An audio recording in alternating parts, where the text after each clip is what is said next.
É isso aí, doutor. Obrigado. Meu Deus abençoe, você me ajudou muito. Essa semana foi bênção de Deus, que Deus retribua na sua vida.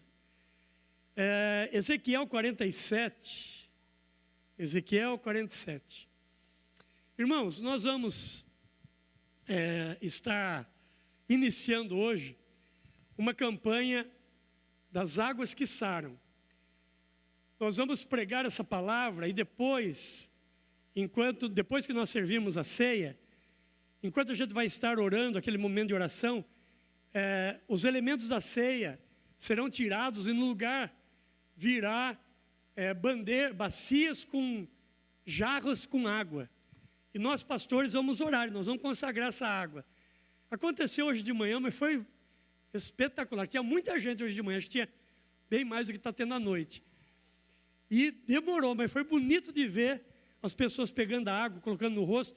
Alguns até trouxeram um vidro para levar água, um copinho. E nós estamos declarando essa campanha que estamos abrindo hoje. Águas que saram, vai ser um tempo de cura e de libertação na nossa vida, em nome de Jesus. Então, abra sua Bíblia aí comigo, vamos ler esse texto. Doutora Mariana, doutor Samuel, alegria. Obrigado, viu, pelo tratamento que está dando lá para a pastora, cuidando. Obrigado mesmo. Ela está animada, está entusiasmada. Vamos ler? Vamos lá. Depois disso, Ezequiel 47. Tem como você colocar para mim a revista atualizada? Assim os irmãos acompanham de acordo com a Bíblia aqui. Aí, obrigado.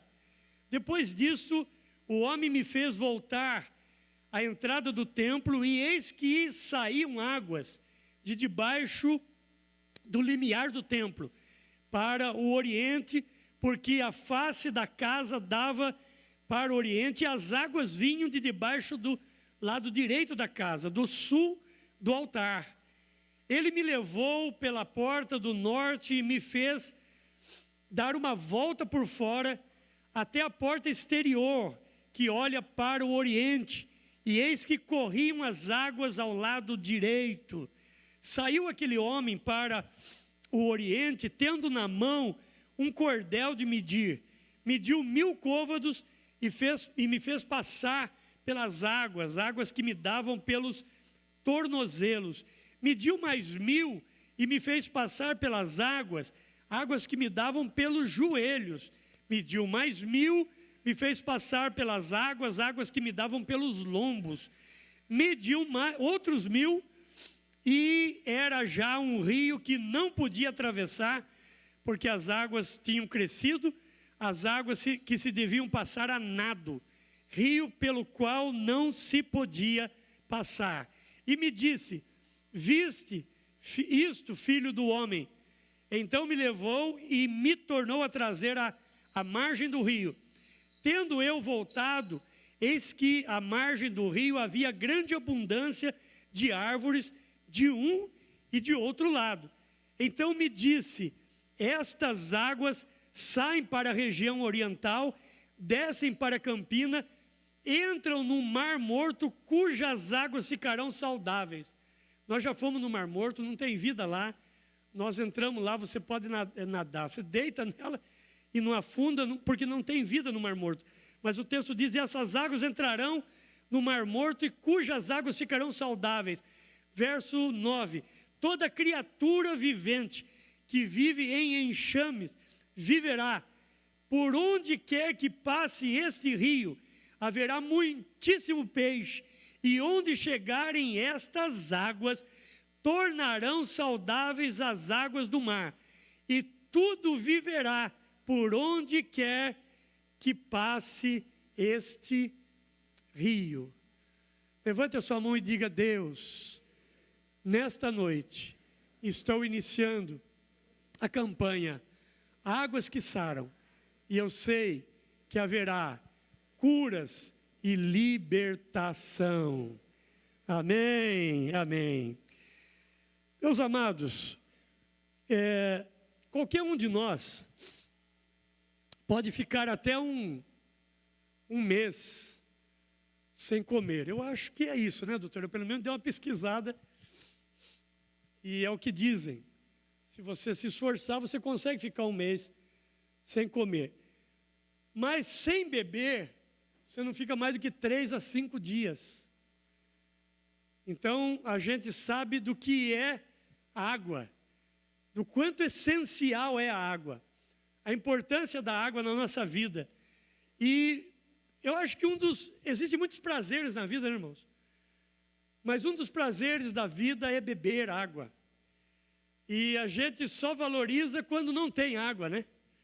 Só quando se falta água, se você está viajando e pega uma vez eu e a pastora indo para Brasília, pegamos ali uma estrada em Goiás e não achava posto, e andava e a gasolina acabando e o posto não chegava, e ainda bem que era gasolina, mas eu fico pensando, se fosse água, como é bom, gente, quando você está com sede, aquele calor, pastor Antônio Carlos, aquele calor, aquela situação difícil, e aí você consegue chegar num lugar que tem uma água geladinha.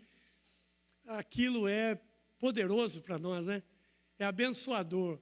Então, a água é algo que na nossa vida é de suma importância. E hoje, a partir dessa campanha, nós vamos valorizar mais ainda essa água. Abra sua Bíblia comigo, por gentileza, no livro de Êxodo, segundo livro da Bíblia, capítulo de número 15. Êxodo, capítulo de número 15. Olha o que diz o texto de Êxodo 15, do verso 22 em diante. Êxodo 15, 22. O texto diz assim: fez Moisés partir a Israel do Mar Vermelho e saíram para o deserto de Sur, caminharam 3 dias no deserto e não acharam água. Irmãos, quando a gente vai às vezes para o Egito, agora em maio, quem estava conosco fez esse caminho. Nós saímos do Egito e fomos para Israel, mas nós fomos de ônibus.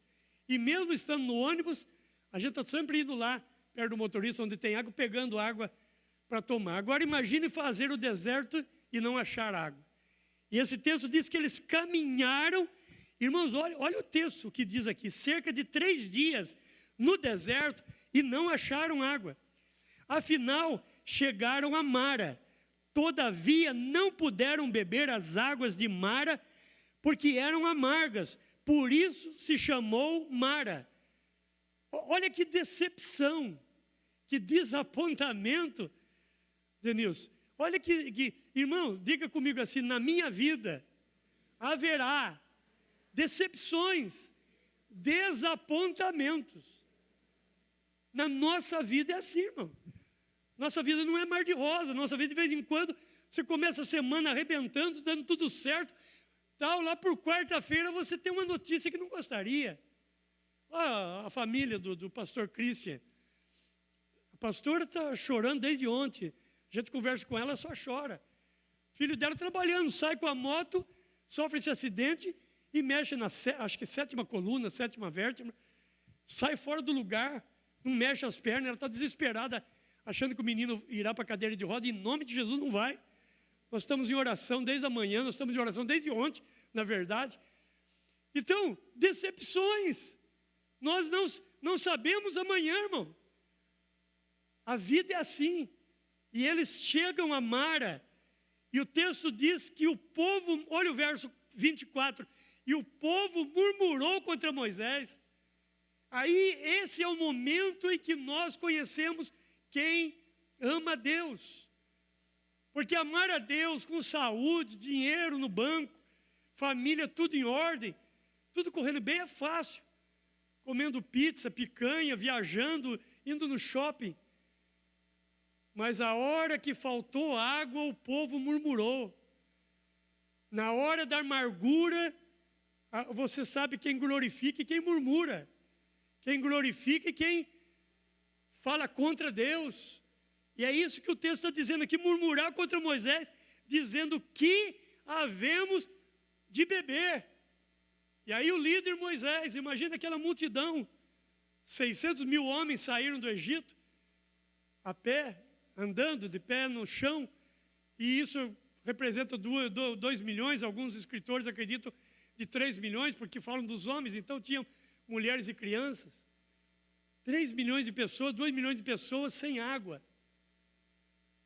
Aí o texto diz que Moisés clamou ao Senhor e o Senhor mostrou uma árvore. Esse texto diz uma árvore, mas na verdade é um pedaço da árvore. Na verdade tem uma outra versão que diz que Deus mostrou um lenho, uma madeira.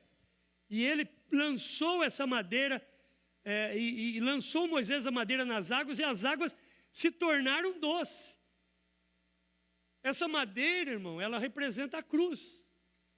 Essa madeira, ela já era a teologia ensina muito o tipo e o antítipo, ou o antitipo. Já era o antítipo da cruz, onde quantos de nós chegamos à cruz de Jesus amargos, com amargura de alma, de sentimento, de rancor, de raiva, às vezes até com espírito de vingança. Mas a cruz adoçou a nossa vida, tornou a nossa vida saudável, as águas se tornaram potáveis, diz o texto aqui, e ali Deus lhe deu um estatuto e uma ordenação, e ali os provou. Levante a sua mão, diga comigo assim: nem tudo que acontece na minha vida é tentação. Muitas vezes Deus permite que eu passe pela provação. Diga assim: primeiro eu sou provado, depois eu primeiro passo pela prova, depois eu sou aprovado. Glória a Deus, a aprovação vem. Nós somos provados e aprovados. Hoje de manhã eu disse aqui, muitas vezes as pessoas dizem assim: essa prova, essa luta, onde está Deus? Lembra quando você fez prova na escola? O professor entregou lá a prova para você, sabatina, lembra disso? E aí o professor foi para um canto e ficou quietinho. Na hora da prova, Deus está quieto, irmão. Muitas vezes nós oramos e parece que Deus não responde. O silêncio de Deus também é a resposta. O silêncio de Deus, Doni, também é uma forma de Deus dizer: eu estou sabendo. Glória a Deus. E aí diz: se ouvires atentamente a voz do Senhor teu Deus, e fizeres o que é reto diante dos seus olhos, e deres ouvidos aos seus mandamentos, guardares os seus estatutos, nenhuma das enfermidades virá sobre ti, das que enviei sobre os egípcios, pois eu sou o Senhor que te sara. Eu sou Jeová Rafá. E o verso 27 encerra dizendo: então chegaram a Elim, e havia 12 fontes. Agora, quando faltava água, agora, depois da prova, Deus permite que eles tenham 12 fontes de águas e 70 palmeiras. E eles se acamparam junto das águas. Diga comigo assim: as aflições do tempo presente não são para comparar a glória que nos está proposta. Tem aflição agora, mas lá na frente tem a bênção de Deus.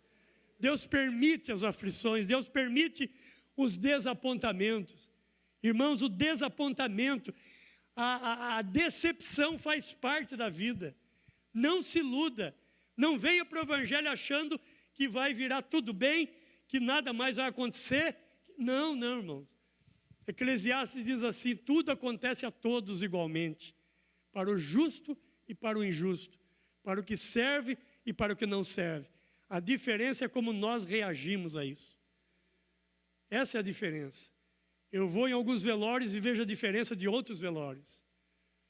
Todos os velórios há um choro, há uma perda. Mas alguns lidam de uma forma, outros lidam de uma bem diferente. Antigamente era interessante, nós fizemos muito programa de rádio. Fiz programa de rádio em Mogi Guaçu, fez muito programa de rádio. Em Palmital também. Ourinhos, eu fiz programa de rádio. Em Itu, cidades que eu passei, fiz programa de rádio. E eu lembro que a gente falava para os irmãos colocarem um copo com água do lado do rádio. Quem já tomou água do copo do lado do rádio, assim, de oração no rádio? Pois é, irmãos. Hoje quase não tem mais isso, né? Mas isso era muito bom. Porque esse é um tipo de coisa que exercita a fé. E você vai ouvir muitos testemunhos de curas, de libertação. Porque é a fé que move tudo isso, né?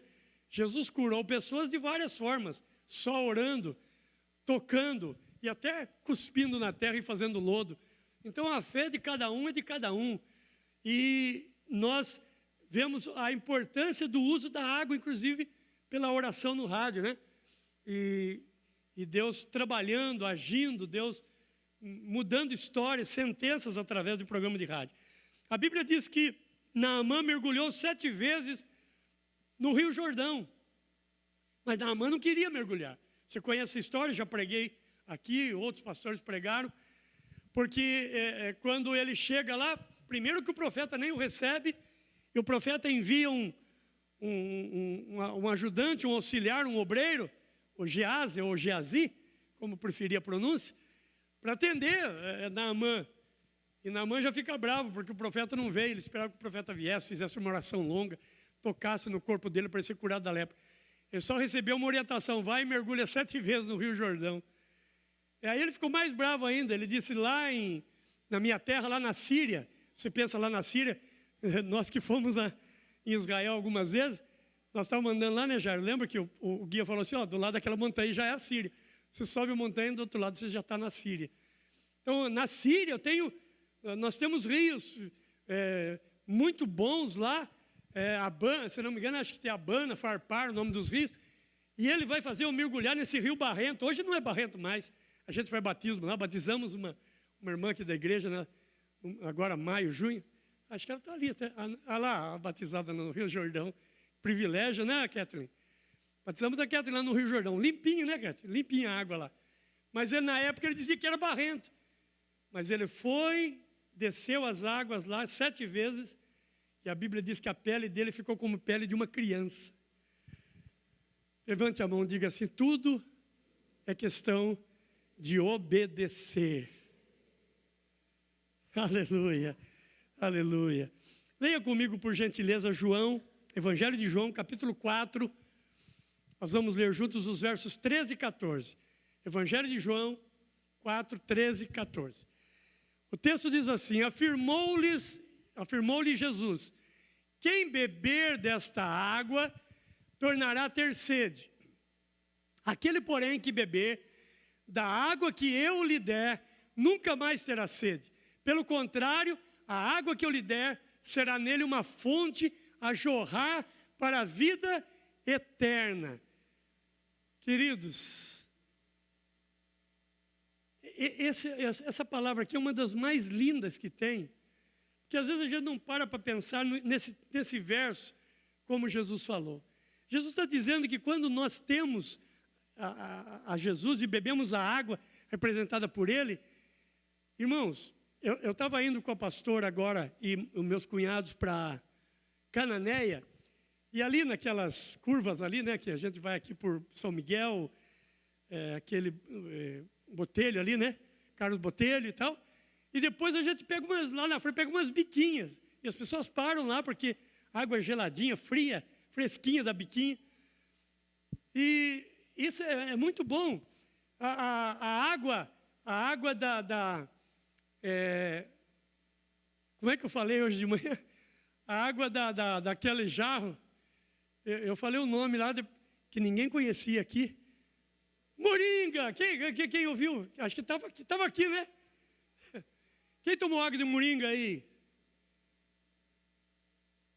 É velharada, né?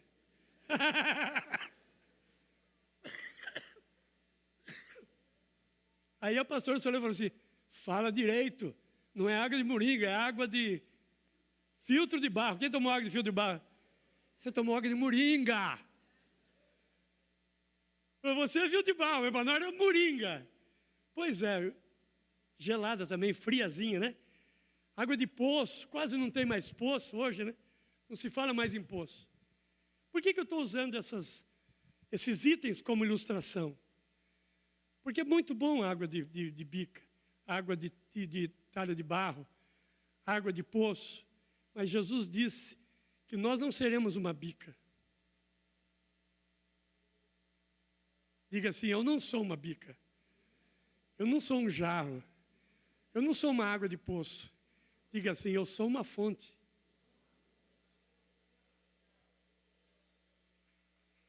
Glória a Deus.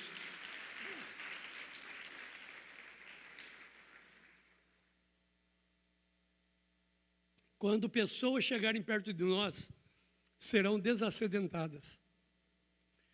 Porque nós seremos pessoas que vão matar a sede. Tem muita gente matando a sede. Então nós não somos uma bica, nós somos uma fonte. Por isso nós estamos iniciando hoje essa campanha. Para que você não só tome da água, mas você seja a própria água. Sei que vamos tomar água aqui porque queremos cura, libertação de vícios e outras situações. Mas acima de tudo, que nós sejamos uma fonte. Por onde passarmos, nós possamos jorrar, abençoar pessoas. Esse é o desejo do coração de Deus. E para encerrar, o verso de número 1 aí do texto, nós lemos aí Ezequiel. Olha o que diz o verso de número 1, onde nós lemos o seguinte, o texto diz assim: depois disso, o homem me fez voltar à entrada do templo, e eis que saíam águas de debaixo do limiar do templo, para o oriente, porque a face da casa dava para o oriente, e as águas vinham de debaixo do lado direito da casa, ao sul do altar. Irmãos, diga assim: a água saía do templo, saía do altar. É isso que vai acontecer agora aqui, depois da ceia. Águas que vão sair desse altar. Aliás, já está saindo, porque a palavra é água viva. Todo domingo, quando você senta aqui, quarta-feira à noite, na quarta da fé, a água está fluindo. Eu louvo a Deus porque esse altar tem água. E Deus tem nos honrado, Marlon. Deus tem ministrado na nossa vida e na vida da igreja. Mas hoje, depois da ceia, vocês vão tomar dessa água, aqueles que quiserem participar da campanha. Não só faça a campanha, mas leve isso para outras pessoas. Conte isso para alguém. Irmãos, nós estamos declarando cura de vícios, libertação de vícios. Gente que não consegue largar do cigarro, da bebida. Eu não sei, espero que não, mas quem sabe até vício de drogas que alguém possa levar para um parente e Deus libertar a pessoa das drogas. Mas existem alguns vícios, irmão, que não é bebida, droga, nem cigarro, nem tabaco, nem... Existem vícios. Você sabe, todos nós sabemos que às vezes temos alguns vícios. Existem vícios de mentira, existem vícios de fofoca, existem vícios de pessoas que tratam os outros mal. Você conhece pessoas que você tem medo de conversar com ela porque ela é sempre grossa? Você vai conversar com ela, você tem medo da resposta, você evita conversar. Deus tem poder para libertar de todo tipo de vício. Fala com Deus hoje. Diga: Deus, eu não bebo, eu não fumo, eu não jogo, eu não uso droga, mas eu tenho um vício. Seja humilde, fale: Deus, eu não gosto disso. Eu machuco pessoas. Eu tenho um vício de fazer algo que o Senhor sabe, que desagrada. Então, queridos, nesse momento, pense sobre isso. Nós vamos orar e depois nós vamos participar da ceia. E depois da ceia nós vamos tomar das águas que saram. Levante a mão e diga: Jesus, hoje eu vou participar das águas que saram. E estará trazendo vida para a minha vida. O texto que nós lemos diz que onde entraram as águas, tudo viveu. Passou a ter abundância de peixe, muito fruto, pastor Edilene, porque essas águas sararam o mar. Querido Deus e Pai, nós estamos iniciando hoje campanha Águas que Saram. Nós vamos tomar a ceia, mas depois da ceia nós vamos ter aqui as jarras e vamos ter aqui as bacias. Como aconteceu hoje de manhã, de maneira muito linda. Teu povo vai passar por aqui e tomar das águas, que elas sejam abençoadas, ó Deus, que nessa campanha nós possamos testemunhar curas, libertação de vícios e bênçãos, cura interior, cura da depressão, cura da tristeza da alma, da angústia, cura da revolta, do desejo de vingança. Em nome de Jesus, cura, Senhor, interior e exteriormente, que as águas que saram sejam ministradas com poder Nós vamos estar aqui com alguns pastores orando enquanto o povo vai participar das águas que saram. E agora, trata conosco nesse momento da ceia, em nome de Jesus. Pastor Jairo vai estar aqui comigo. Nós vamos estar servindo.